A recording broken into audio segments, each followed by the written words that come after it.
Le ministère de Jésus se répandait comme une traînée de poudre dans toute la Galilée. De ville en ville, sa renommée grandissait alors qu'Édouan enseignait dans les synagogues, guérissait les malades et chassa les démons. Partout où il allait, des foules se rassemblaient, curieuses, désespérées et pleines d'espoir. Elles avaient entendu parler de cet homme de Nazareth qui parlait avec autorité et accomplissait des miracles. Et elles venaient le voir de leurs propres yeux.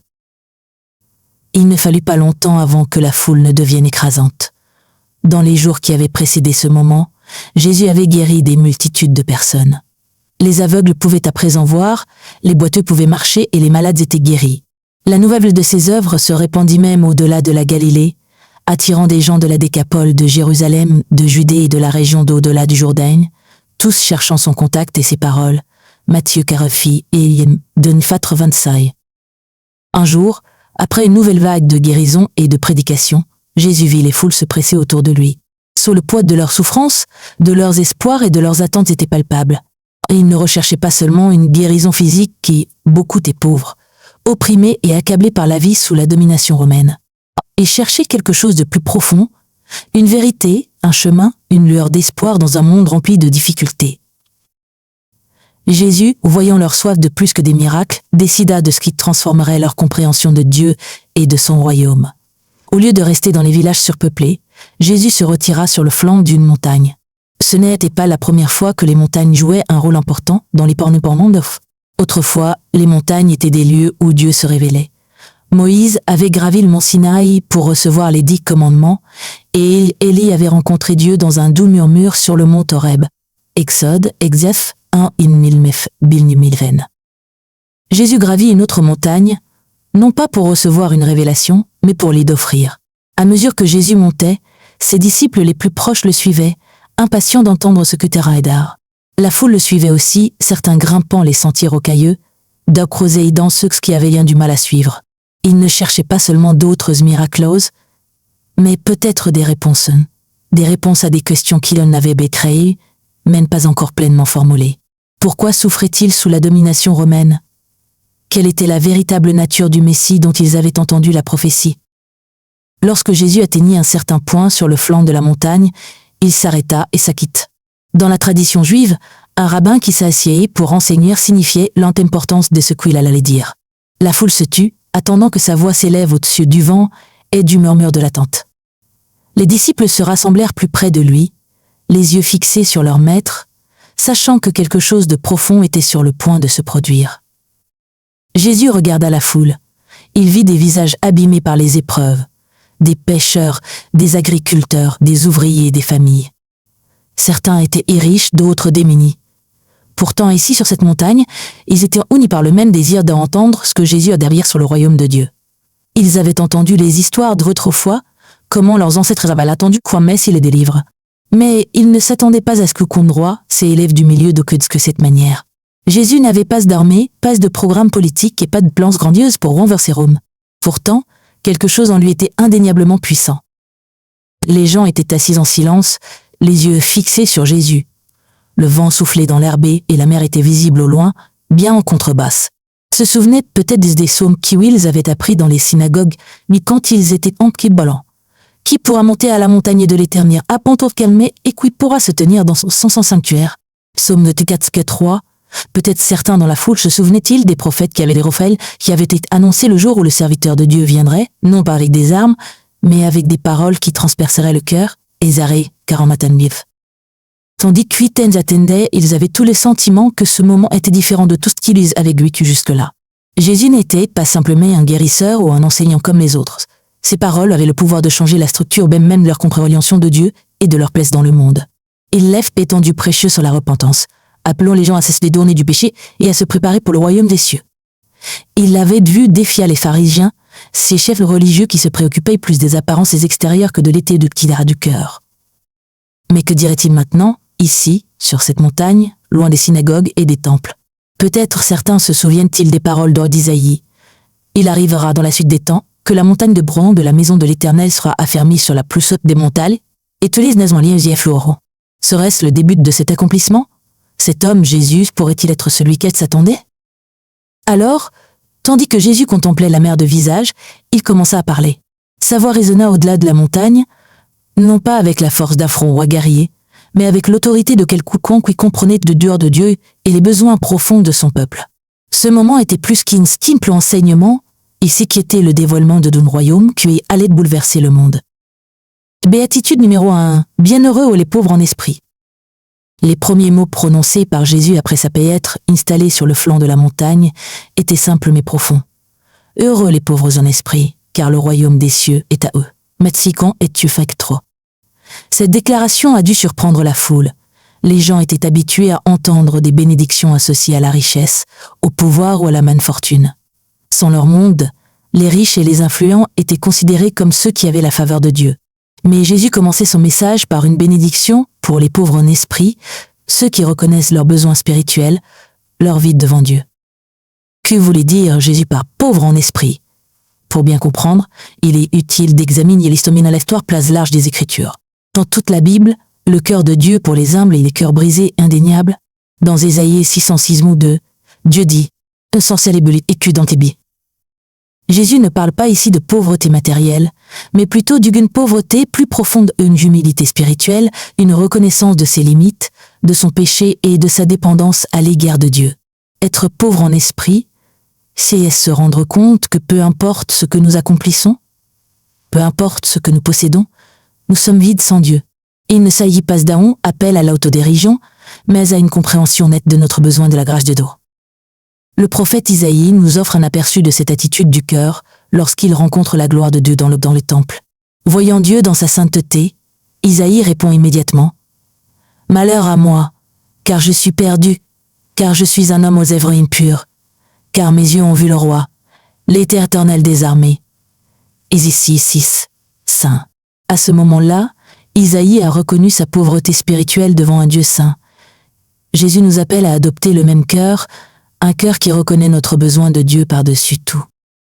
Dans cet état d'humilité, nous nous ouvrons à recevoir la plénitude du royaume de Dieu.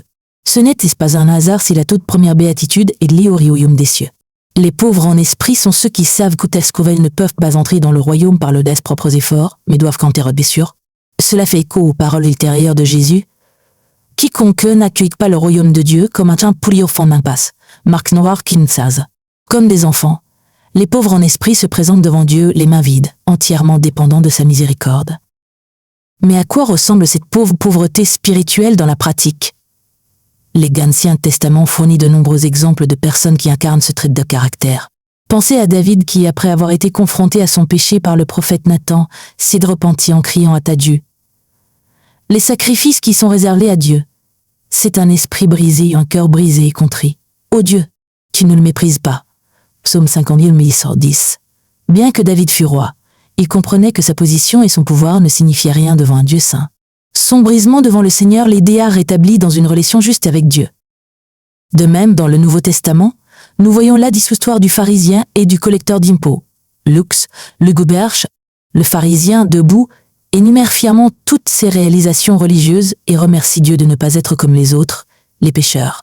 Pendant ce temps, le collecteur d'impôts, debout à distance, se frappe la poitrine et dit « Ô Dieu, aie pitié de moi, qui suis un pécheur. » Jésus déclare que c'est le collecteur d'impôts quoi rentre chez lui justifié devant Dieu. Pourquoi? Parce qu'il est venu avec un cœur qui a reconnu son besoin de la miséricorde de Dieu. Si est la laïcence, même de la pauvreté spirituelle, se présenter devant Dieu non pas avec orgueil ou suffisance, mais avec humilité et dépendance. Il est important de comprendre que Jésus ne glorifie pas la misère ou les difficultés dans cette béatitude. Au contraire, il fait référence à une attitude spécifique du cœur, celle qui est consciente de son besoin de Dieu.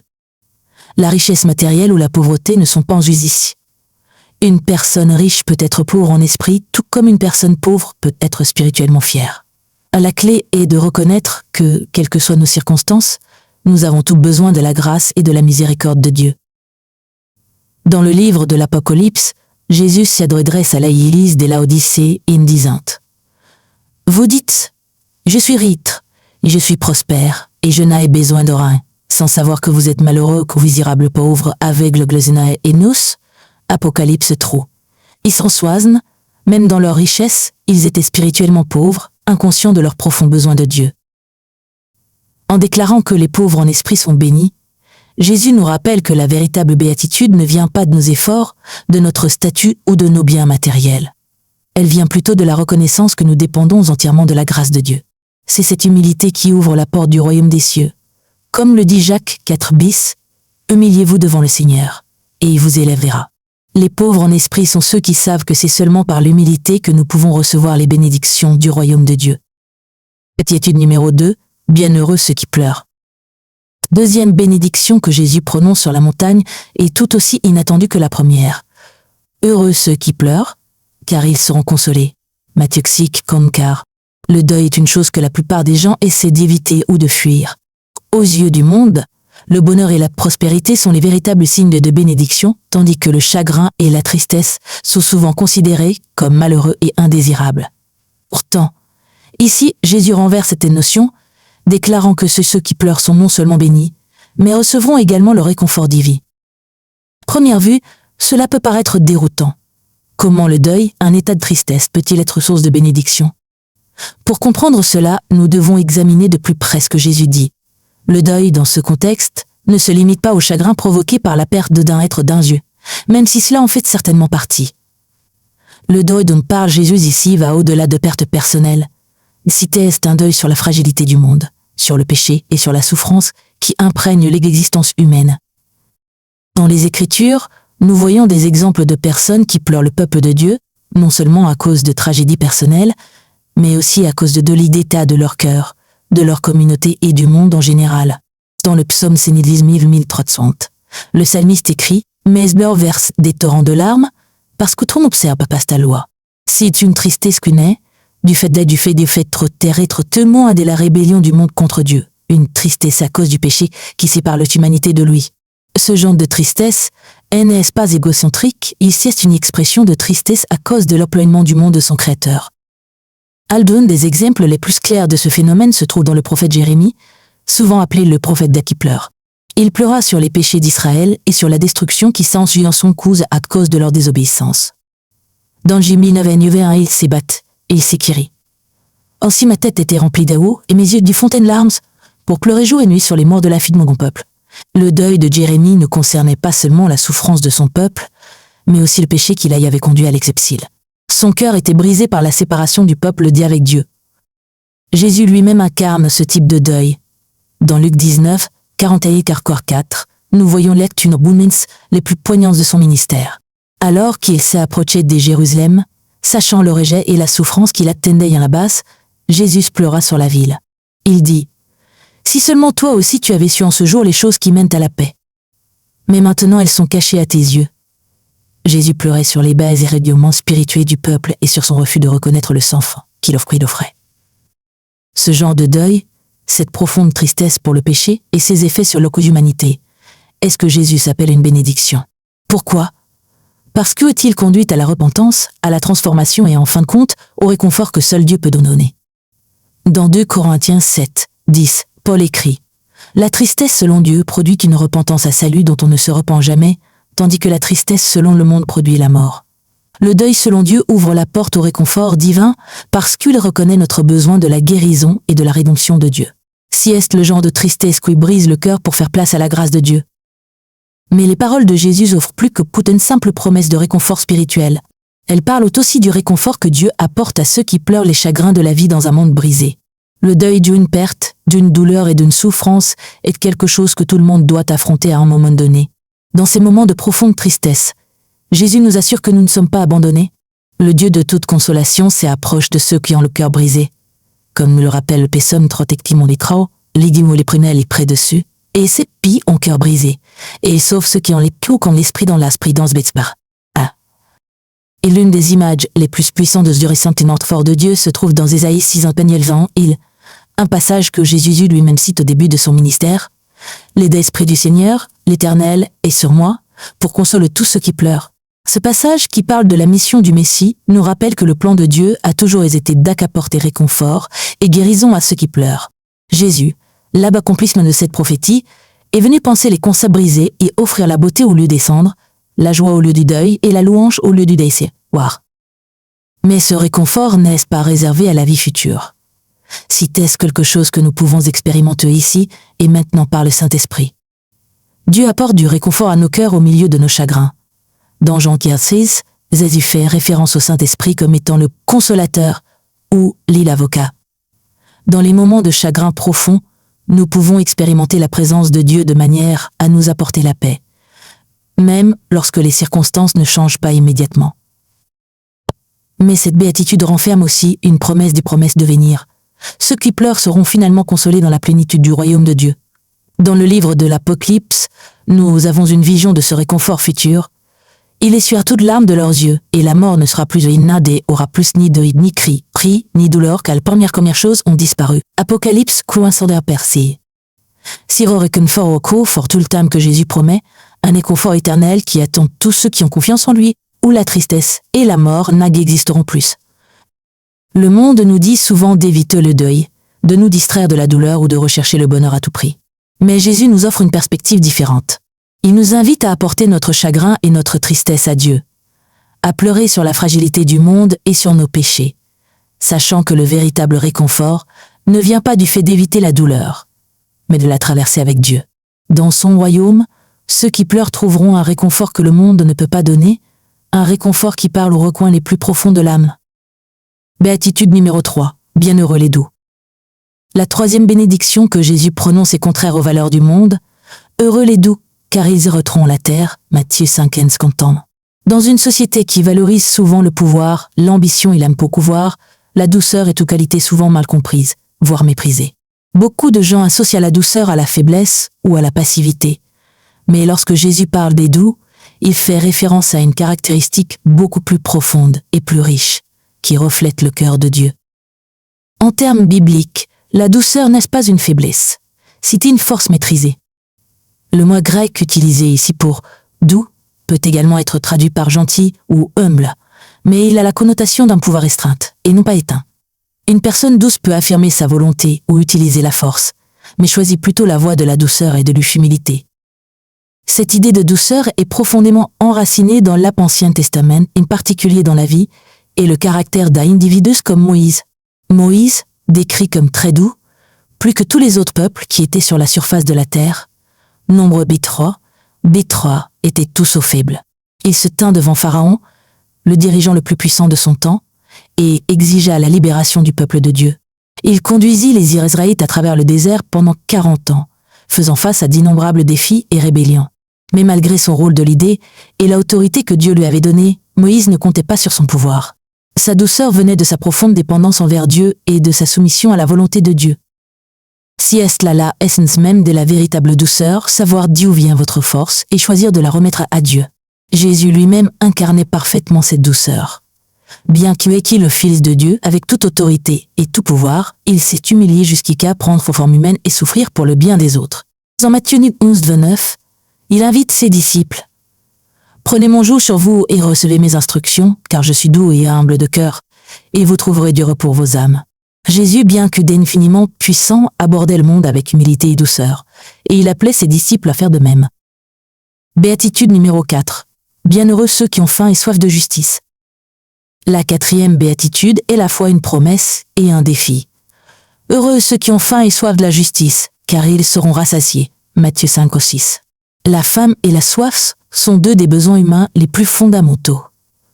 Ce sont des désirs physiques intenses qui, ne sont pas satisfaits, peuvent dominer tous les aspects de la vie.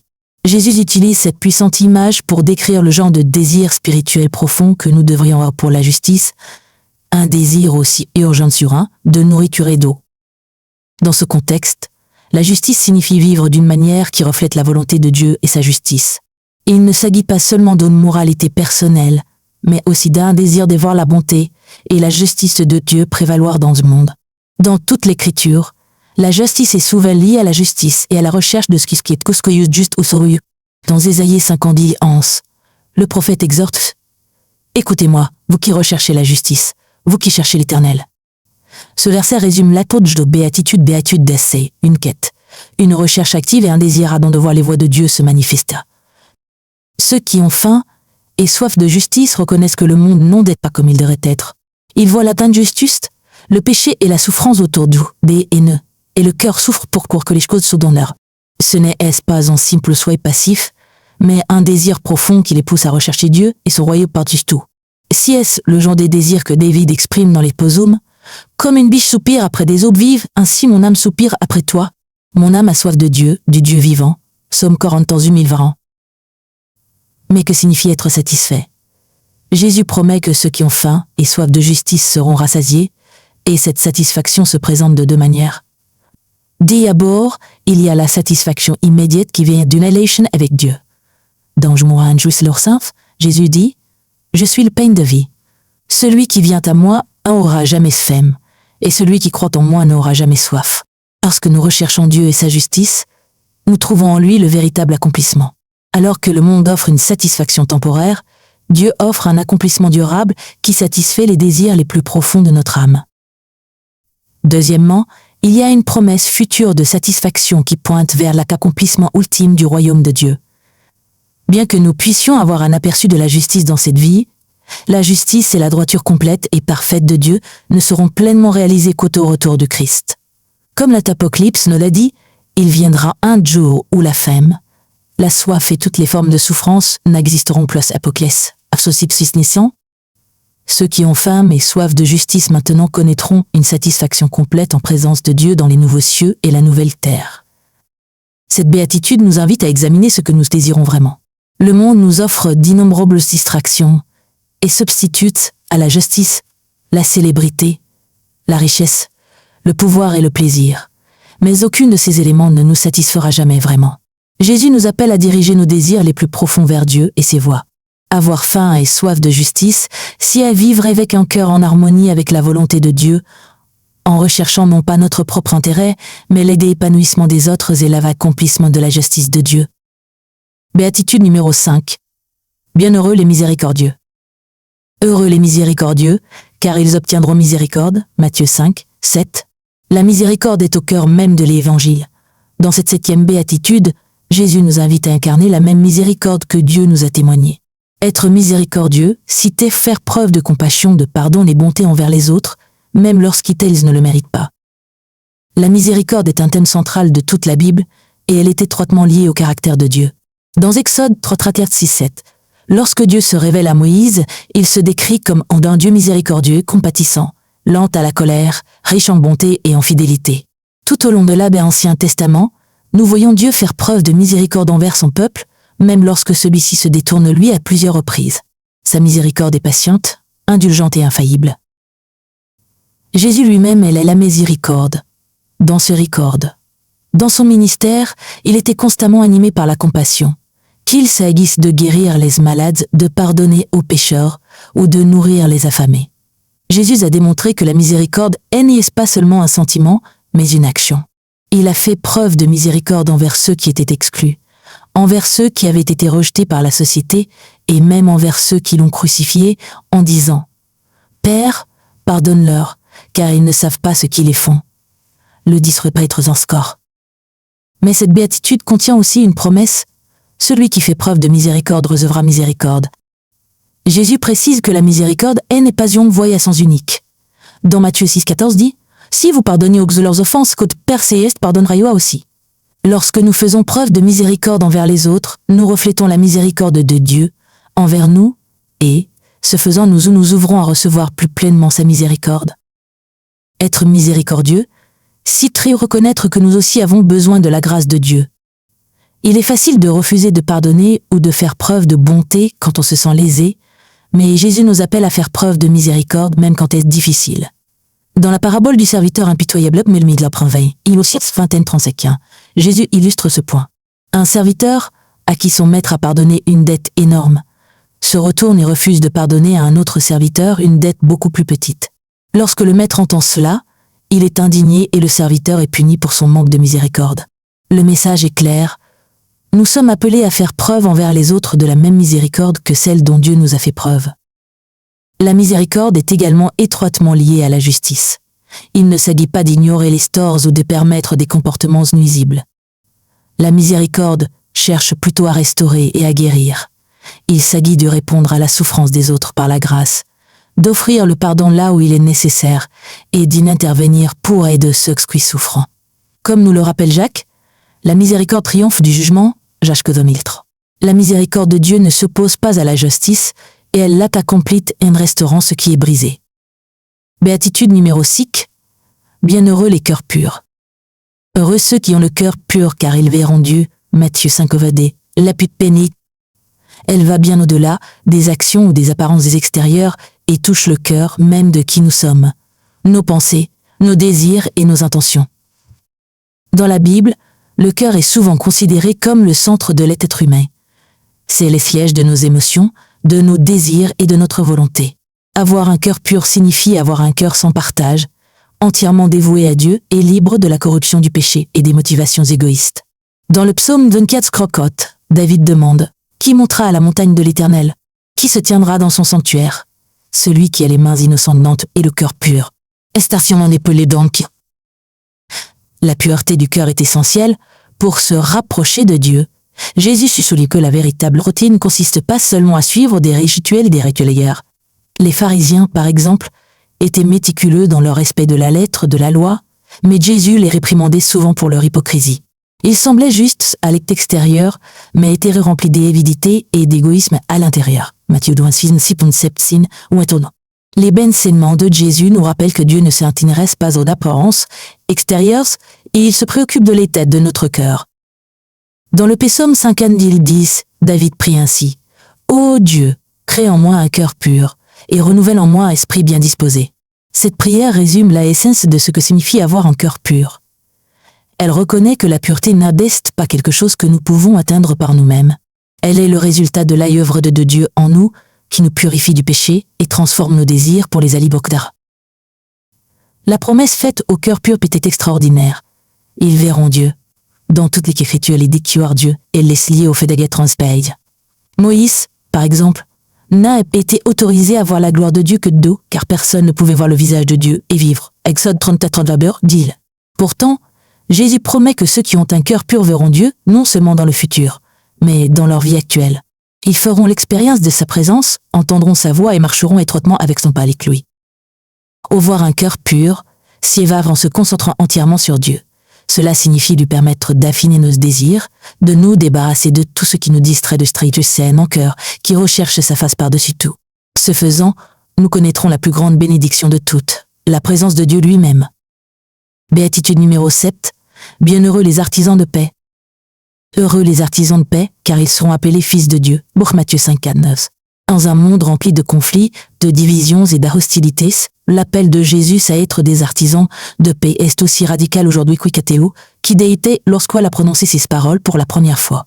Instaurer la paix, c'est plus que simplement éviter les conflits ou rechercher le calme, et si elle recherche constamment la réconciliation et l'harmonie face à la discorde. La paix est le reflet de la nature même de Dieu. Dans toute l'écriture, Dieu est écrit comme un Dieu de paix. Dans Ésaïe 9:46, la bonne titreuse donnée au Messie à venir est prince de la paix. Jésus est venu réconcilier leur humanité avec Dieu, brisant les barrières du péché et de l'inimitié. Comme l'écrit de Paul dans Colossiens 1:20. Par Jésus, Dieu a réconcilié toutes choses avec lui-même, en faisant la paix et d'en fournir paix avec tout ce qui est dans les ordonnées, et sur la terre par le sang de Christ sur la croix. Et ces Hébreux. Lorsque Jésus nous appelle à être des artisans de paix, il nous invite à nous joindre à lui dans son œuvre de réconciliation. Cela peut prendre de nombreuses formes, restaurer des relations brisées, rechercher la justice pour les opprimés et favoriser l'unité au sein de nos communautés. La véritable paix ne se résume pas à l'absence de conflit, et elle est la présence de la justice, Dans Jacques 3:8, nous lisons « Les artisans de paix qui sèment la paix moissonnent la justice ». L'instauration de la paix est donc un processus actif qui produit la justice et reflète le cœur du royaume de Dieu. La promesse faite aux artisans de paix est qu'ils seront appelés fils de Dieu. Dans les temps bibliques, être appelés fils de quel qui pourront signifier partage son caractère au stand. Lorsque nous nous engageons dans la construction de la paix, nous reflétons le caractère de Dieu lui-même et participons à sa mission de restauration de la création. Les artisans de paix ont l'art d'ourdière de famille et avec leur fellest, couillast, qui œuvrent toujours pour apporter la réconciliation et la paix. Cette béatitude nous invite à rechercher activement la paix dans nos relations et dans le monde qui nous entoure.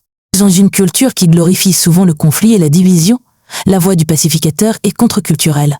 Mais cette est aussi la voix du Christ, qui nous a appelés à être des agents de sa paix dans un monde brisé. Béatitude numéro 8. Bienheureux ceux qui sont persécutés pour la justice. La dernière béatitude est plus sombre. Heureux ceux qui sont persécutés pour la justice, car le royaume des cieux est à eux. Matthieu 5. La persécution n'est pas quelque chose que nous associons naturellement à la brunière. La persécution entraîne souvent des souffrances, des pertes et des difficultés. Pourtant, Jésus nous assure que ceux qui souffrent pour la justice sont, en fait, bénis. Tout au long de l'histoire, ceux qui ont défendu la vérité de Dieu ont souvent rencontré de chiens, des prophètes de l'Ancien Testament aux apôtres du Nouveau Testament. De nombreux serviteurs fidèles de Dieu ont connu la persécution. Jésus lui-même n'était pas étranger à la persécution. Il a été rejeté par son peuple, faussement accusé et finalement crucifié. Dans Jean 5:2, Jésus avertit ses disciples. « Est-ce en persécutés, ils vous persécuteront aussi. » Mais ça en est là. Être persécuté pour la justice, c'est souffrir à cause de son engagement à suivre les voies de Dieu. Il est important de noter que cette béatitude ne concerne pas la souffrance en général, mais spécifiquement la souffrance qui découle du fait de défendre la vérité de Dieu. Cela peut prendre de nombreuses formes, exclusion sociale, moquerie, perte de statut, voire même violence physique. Mais Jésus promet que ceux qui endurent la persécution à cause de lui hériteront du royaume des cieux. Cette béatitude porte la même promesse que la première. Le royaume des cieux est à eux. Ainsi, les béatitudes bouclant la boucle. Le royaume des cieux appartient à ceux qui sont pauvres en esprit, et il appartient aussi à ceux qui entrent la persécution pour la justice. Le royaume des cieux est à la fois une réalité présente et une espérance future. Bien que nous puissions connaître la souffrance et l'opposition dans ce monde, nous pouvons nous jouer en sachant que nous appartenons au royaume de Dieu, où la justice c'est leur trop. La persécution n'est pas un signe de échec. Elle plutôt souveraine le signe que nous marchons fidèlement avec Christ. Comme l'a très Pierre, si vous êtes outragés à cause du nom de Christ, vous êtes heureux, car l'épée de Dieu repose sur vous. Aaron Père, son Père, Corten. Au milieu de la persécution, nous pouvons expérimenter profondément la présence de Dieu, sachant que nous sommes aux côtés de Christ, qui lui-même a souffert pour la justice. Cette dernière béatitude nous rappelle que suivre Jésus ne nous apporte pas toujours le réconfort ou l'acceptation dans ce monde. Mais elle nous assure aussi qu'une donne plus grande récompense atteint ceux qui restent fidèles. Le royaume des cieux appartient à ceux qui persévèrent, et ils seront richement récompensés maintenant et dans le siècle à venir. Si ces enseignements ont touché votre cœur, je vous encourage à les transmettre à Dieu dans la prière. Demandez-vous de vous aider à vivre ces attitudes dans votre vie, à cultiver en vous un cœur humble, miséricordieux, pur. Et ce faisant, sachez que les bénédictions du royaume de Dieu sont à vous, maintenant et pour toujours. Merci d'avoir regardé cette vidéo, et si vous avez trouvé ce message significatif, n'oubliez pas d'aimer cette vidéo, de vous abonner pour plus d'enseignements bibliques et de partager vos réflexions dans les commentaires ci-dessous. Que Dieu vous bénisse.